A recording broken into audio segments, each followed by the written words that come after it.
Good morning, class. This is your accounts class, and we have started just now volume 2 of accountancy.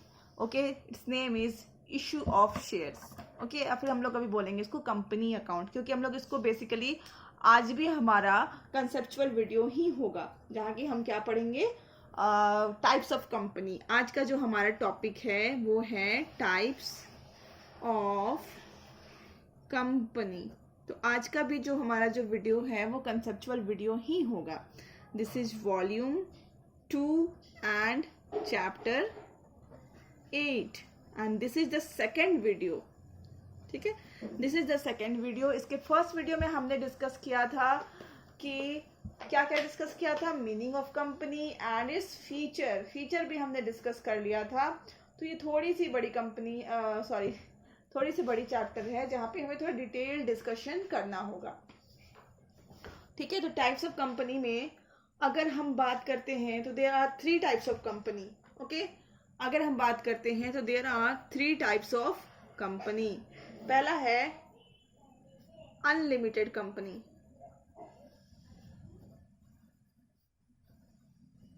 Unlimited company, हाँ, ऐसी company है जहां पे जितने भी मेंबर्स है सबका अनलिमिटेड लायबिलिटी है.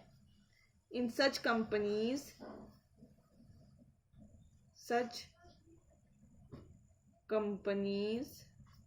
All the members have unlimited liability.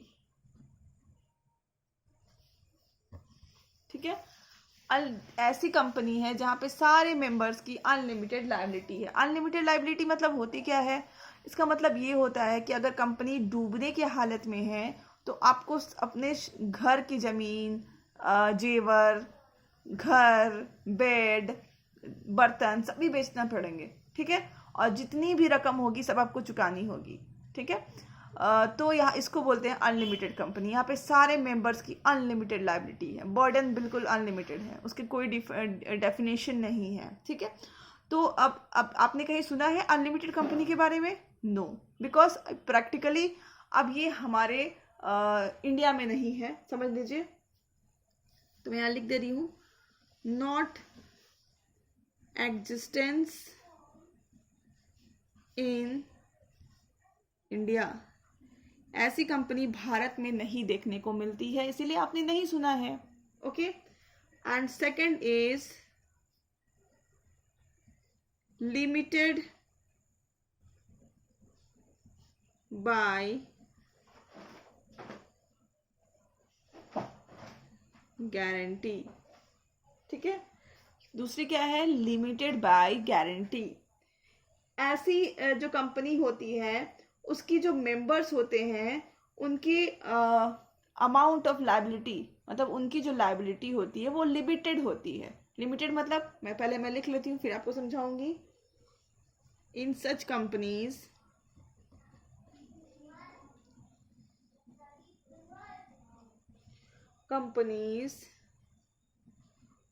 liabilities of member is limited. In such companies liabilities of member is limited up to amount of guarantee given. ठीक है, मान लो इसका मतलब ये होता है कि मान लो मैं उस कंपनी की मेंबर हूँ. अब मैंने ये गारंटी दिया कि मान लो अगर कंपनी डूब जाती है तो मैं 10 लाख रुपए डूबते समय मैं ये गारंटी दे रही हूँ कि मैं 10 लाख रुपए इस कंपनी को जब ये डूब रही होगी तब मैं इसको दे दूंगी. ठीक है, तो दिस इज कॉल्ड कंपनीज. और ये जो अमाउंट कहाँ लिखी रहती है, हम लोग जब फॉर्मेशन होती है, जब कंपनी फॉर्म होती है तो हम लोग 2 डॉक्यूमेंट बनाते हैं. एक को बोलते हैं आर्टिकल ऑफ एसोसिएशन, ठीक है, AOA, एंड एक को बोलते हैं MOU, मेमोरेंडम ऑफ एसोसिएशन. ठीक है, मेमोरेंडम ऑफ MOA. ठीक है, सॉरी इट्स MOU।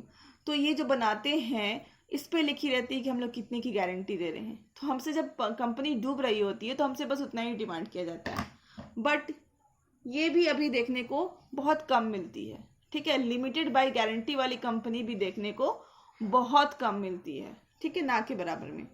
तो अब जो कंपनी हमें देखने को मिलती है वो है limited by shares.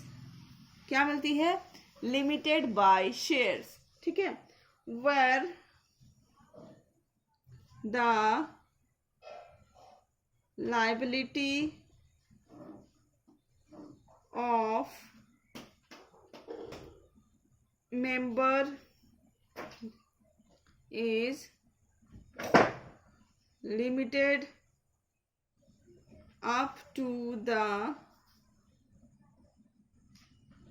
amount of unpaid partners of shares. ठीक है, यहाँ पे मतलब आप जितने का शेयर्स होल्ड कर रहे हो, सिंपल तरीके से मैं समझा रही हूँ, इस पर और थोड़ा डीप जाना होगा इसको अच्छे से समझाने के लिए, but I am just simplifying it कि आपने जितना शेयर्स लगा रखा है और जितना शेयर्स आपको देने बचे हैं, unpaid amount, unpaid partners of share, ठीक है, तो बस आपकी उतनी ही लायबिलिटी बनती है इन सिंपल वर्ड्स। ठीक है, तो अभी हमें नॉर्मली हमारे अराउंड ये कंपनी ज़्यादा देखने को मिलती है। ठीक है, लिमिटेड बाय शेयर्स। ठीक है, तो प्रैक्टिकली अब हम समझ जाते हैं, सिंपल वर्ड्स में आ जाते हैं। प्रैक्टिकली दो टाइप्स की कंपनी होती है। पहला कंपनी को बोलते हैं पब्लिक कंपनी, जो आप सुनते हो, और दूसरे को बोलते हैं प्राइवेट कंपनी। ठीक है, पहले को बोलते हैं पब्लिक कंपनी, दूसरे को बोलते हैं प्राइवेट कंपनी, जो कि आपने पढ़ा है प्रैक्टिकली। ओके, आप तो कितने बार BST में, बिजनेस स्टडीज में ये पढ़ते हुए आए हैं। अब इसको हम लोग देखते हैं दोनों की डिफरेंस क्या क्या होती हैं। ठीक है, तो यहाँ पे हम लोग बेसिस लिख लेंगे और यहाँ पे दोनों की डिफरेंस लिखेंगे। ठीक है, तो पहला क्या बेसिस है? Paid up capital. Paid up capital, paid up capital, इसकी 1 लाख तक पेड अप कैपिटल हो सकती है।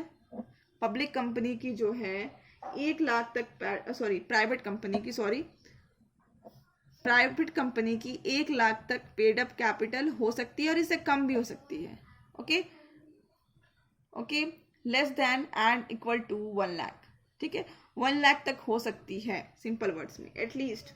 और यहाँ पे वही सेम है कि 5 लाख तक हो सकती है। ओके, तो इसके मेंबर्स अगर हम देखते हैं तो यहाँ पे मिनिमम कितने मेंबर्स होते हैं? ठीक है, मिनिमम्स, एंड यहाँ पे मैं मैक्सिमम लिख देती हूँ। यहाँ पे भी मिनिमम्स, यहाँ पे मैक्सिमम। यहाँ पे जो प्राइवेट कंपनी होती हैं उसमें मिनिमम्स कितने मेंबर होते हैं? 2 एंड मैक्सिमम 200। ठीक है, और यहाँ पे जो मिनिमम मेंबर्स होते हैं वो होते हैं 7 एंड मैक्सिमम की कोई गिनती नहीं है, मतलब अनलिमिटेड, कितने भी मेंबर्स आप रख सकते हो।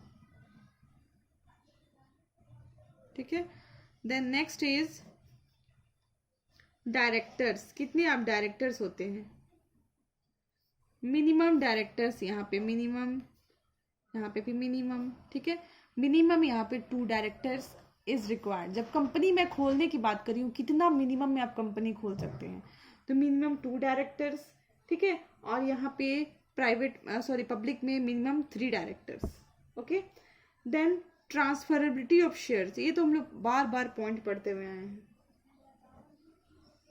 ट्रांसफरेबिलिटी ऑफ शेयर्स, ठीक है, तो प्राइवेट में रिस्ट्रिक्टेड होता है, आप ट्रांसफर नहीं कर सकते हैं, एंड पब्लिक में फ्रीली